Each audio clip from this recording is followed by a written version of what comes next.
j'ai pas le temps, il faut que je m'organise. Je sais, vous avez plein de choses à faire. Et du coup, vous cherchez toujours à améliorer votre méthode de productivité, vos outils que vous avez déjà en place pour faire toujours plus en moins de temps. Et le problème, c'est que du coup, vous ne vous focalisez pas forcément sur les résultats, vous vous êtes occupé et vous avez un emploi du temps de ministre, mais pas le salaire. C'est dommage, n'est-ce pas? Alors aujourd'hui, dans cette vidéo, je vais vous partager 4 petits conseils, peut-être un peu plus, pour prioriser les choses que vous faites au quotidien afin de pouvoir vraiment avancer vers vos objectifs. C'est le but. Il faut être occupé, mais à faire des choses qui vous mènent vers la vie que vous avez envie de créer, n'est-ce pas? Si tu n'es pas encore abonné, je te convie à cliquer sur le bouton abonnement et sur la cloche de notification pour être sûr d'être au courant à chaque fois que je mets en ligne une nouvelle vidéo. Alors, on y va?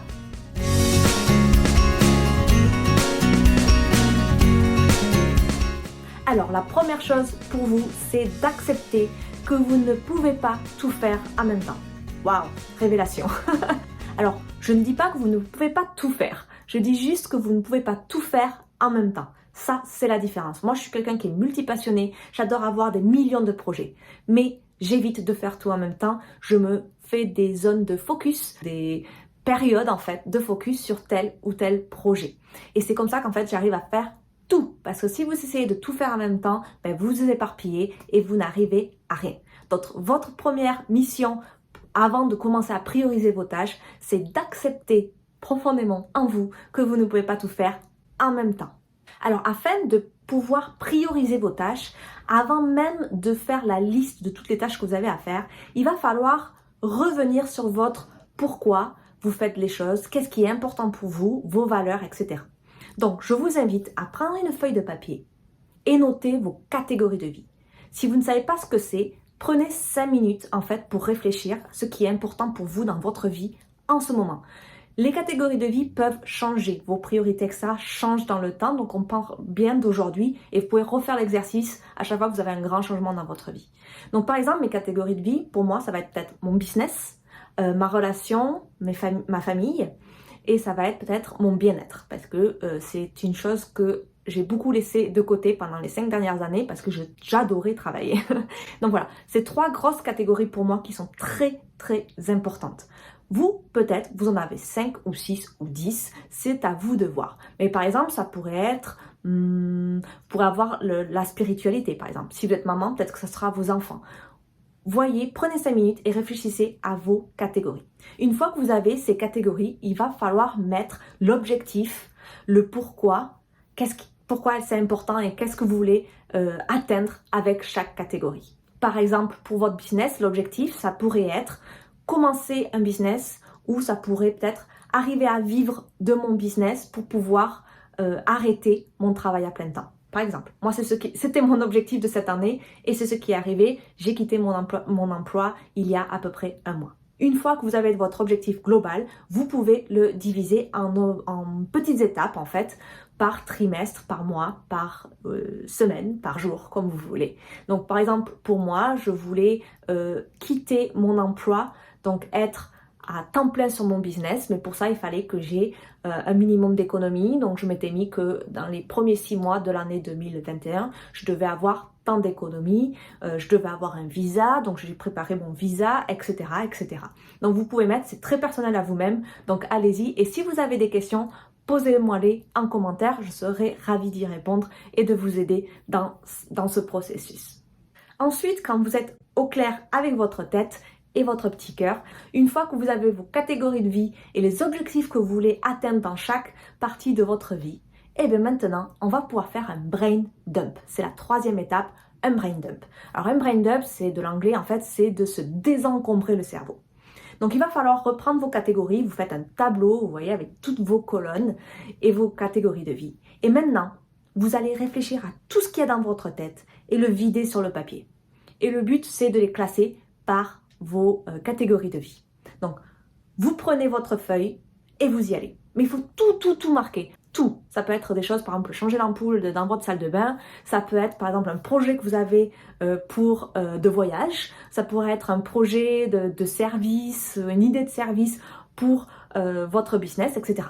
Allez-y, pas de limite ici, il faut vraiment tout marquer, marquer toutes vos tâches quotidiennes, tout ce qu'il y a dans votre cerveau, ça vous permet en fait de désencombrer tout ça. Parce que des fois on pense que dans notre cerveau on a tout et que du coup on va tout se rappeler. Je vais vous dire, je vous ai dit déjà dans la vidéo précédente, ne faites pas confiance à votre cerveau, ça ne marche pas comme ça. Et puis ça va vous distraire, vous êtes en train de faire un projet, vous dites « Ah mince, j'ai mon rendez-vous chez le dentiste ». Non, on va éviter ça. Donc vraiment, reprenez toutes vos tâches, marquez-les par catégorie, classez bien, tout. Une fois que vous avez tout ça, il va falloir travailler sur un audit de temps. Waouh, le gros mot. Donc l'audit de temps, c'est très important parce que c'est l'une des choses qu'on a beaucoup de mal, je vois beaucoup de gens qui ont du mal sur ça, c'est d'estimer en fait le temps nécessaire à faire une tâche. Et ça, il n'y a pas vraiment de secret, il va falloir faire un audit de comment vous passez le temps chaque journée.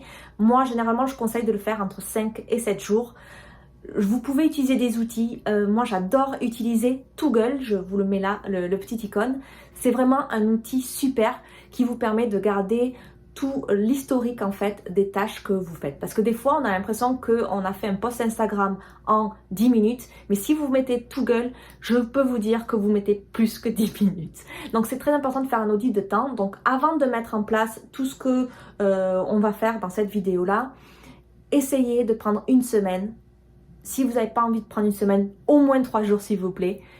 Utilisez l'outil Toggle pour vraiment voir combien vous passez de minutes à faire quoi. Vous allez avoir de grosses surprises, je vous le promets.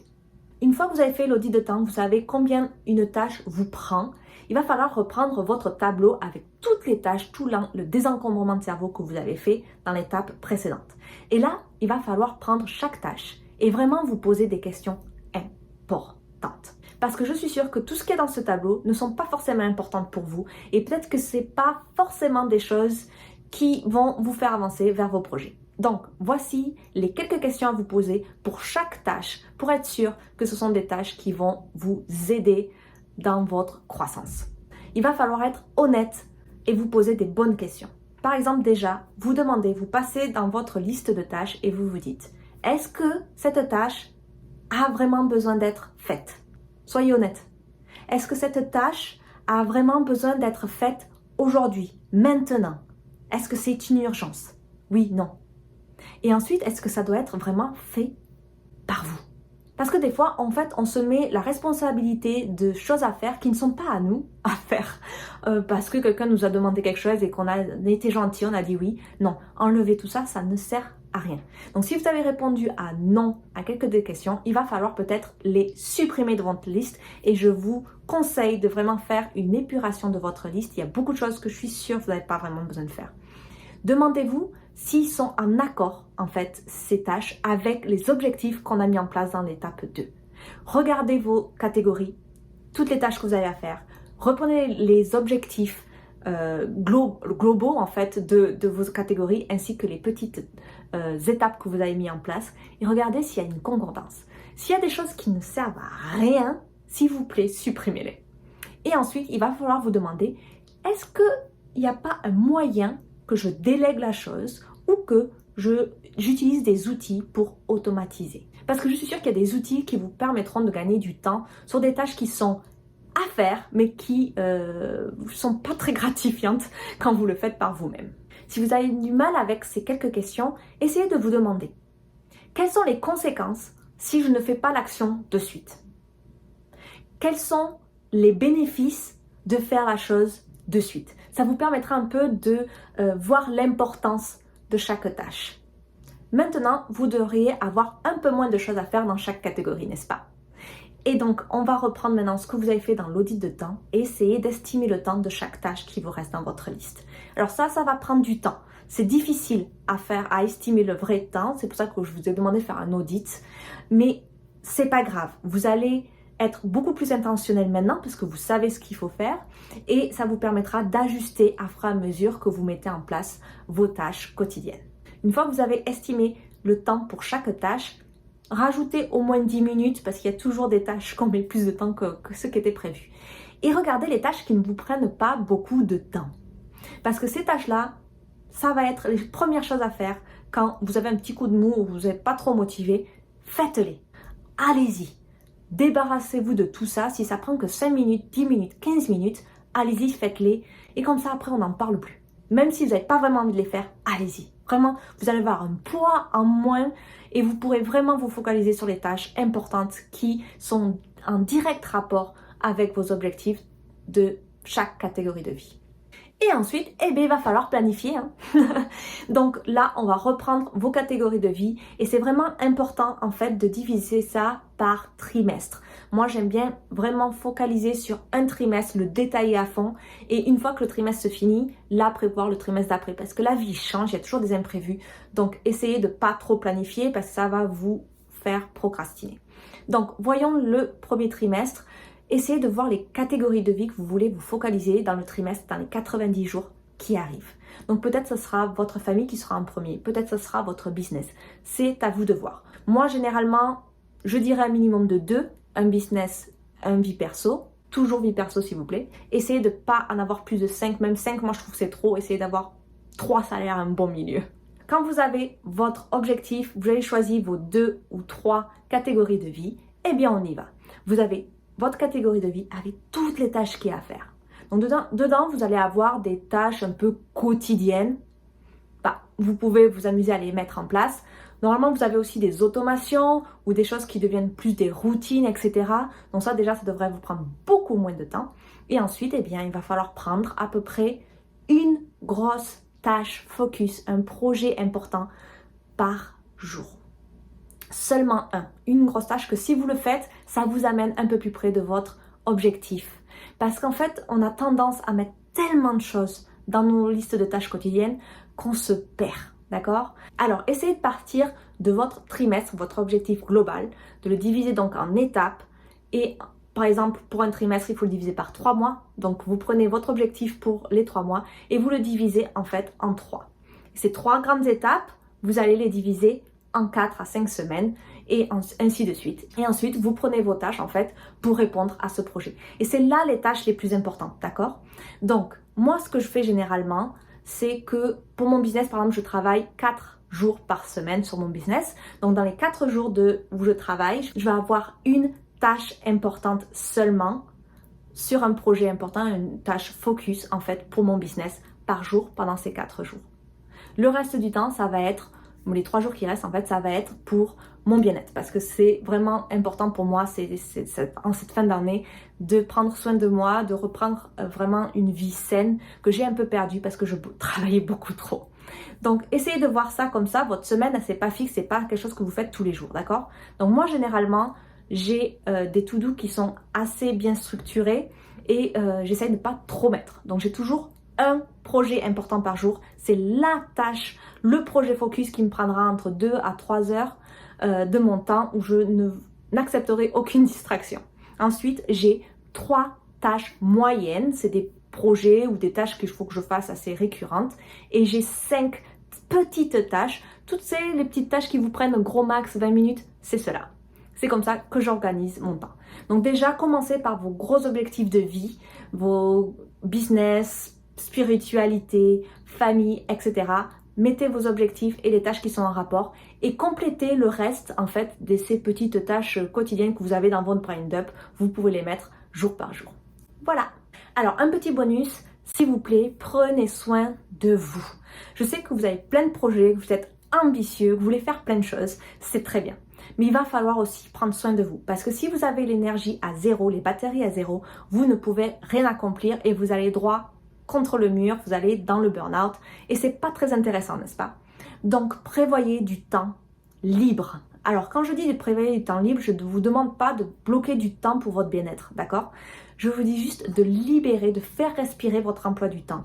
Moi, généralement, entre chaque tâche, grosse tâche, etc., bloc de temps, ce que vous utilisez, je mets un minimum de 30 minutes blanc. Déjà, ça peut permettre d'avoir une flexibilité quand il y a des événements qui arrivent, mais surtout, je peux prendre soin de moi. Et par exemple, le vendredi, je ne planifie rien. Voilà. Ça ne veut pas dire que je fais rien, c'est juste que je ne planifie rien et ça vient. Je suis le flow, je regarde comment je vais. Si j'ai beaucoup d'énergie, que je veux travailler sur un projet ou faire une vidéo YouTube, pourquoi pas. Mais si j'ai pas envie, que je me le sens pas, je me prends vraiment du temps pour moi et c'est ça le plus important. Ne le planifiez pas. Par contre, ce que vous pouvez faire, moi j'adore faire ça, c'est d'avoir une liste de bien-être. Donc en fait, c'est toutes les choses que je peux faire quand j'ai du temps libre et ça me permet que dès que j'ai un peu de temps pour voir, que je me rends compte que j'ai un coup de mou ou que je sais pas quoi faire ou j'ai pas envie de travailler, j'ai envie de faire autre chose, je prends ma liste et je sélectionne ce que j'ai envie de faire. Donc ça peut être regarder un podcast, ça peut être un film Netflix que j'avais envie de voir mais que je sais pas quand je pouvais le voir, aller me promener avec mon chien, etc. etc. ou peut-être même aller au sauna coréen parce que j'adore ça. Voilà, ça peut être beaucoup de choses, donc prévoyez une liste, mais ne la planifiez pas. S'il vous plaît, ne planifiez pas votre temps de repos, votre temps de bien-être. Prévoyez juste des blancs dans votre emploi du temps et sautez sur l'occasion à chaque fois que vous avez un blanc pour vous prendre soin de vous. D'accord? Promis? Voilà pour la vidéo d'aujourd'hui. Ce qu'il faut vraiment retenir, c'est de vraiment prendre le temps de choisir les catégories de vie qui sont importantes pour vous aujourd'hui et de reprendre le pourquoi c'est important cette partie de vie pour vous. Qu'est-ce que vous voulez atteindre dans cette partie de vie pour qu'elle soit super, qu'elle soit vraiment, vous sentez bien dans cette partie de votre vie. D'accord? Et c'est que comme ça que vous arriverez à avoir une harmonie. Je ne parle pas d'équilibre, je préfère parler d'harmonie entre vos différentes parties de vie. Et n'oubliez pas, vous ne pouvez pas tout faire en même temps. Par contre, ça ne vous empêche pas de tout faire. C'est juste que chaque chose en son temps. Alors, avant de pouvoir prioriser, il va falloir commencer à accepter que vous ne voulez pas tout faire et de décider ce que vous voulez vous focaliser chaque mois. Alors dites-moi ici en commentaire quelles sont vos catégories de vie. Je suis très curieuse de savoir un peu qu'est-ce qui est important dans votre vie aujourd'hui. Dans ma prochaine vidéo, je vais parler de Notion et vous montrer comment je m'organise en tant que dans ma vie, dans mon business. J'ai tout mis sur Notion. C'est vraiment un outil que j'adore. Donc je vous parlerai de tout ça dans la prochaine vidéo. Alors à très vite. Ciao!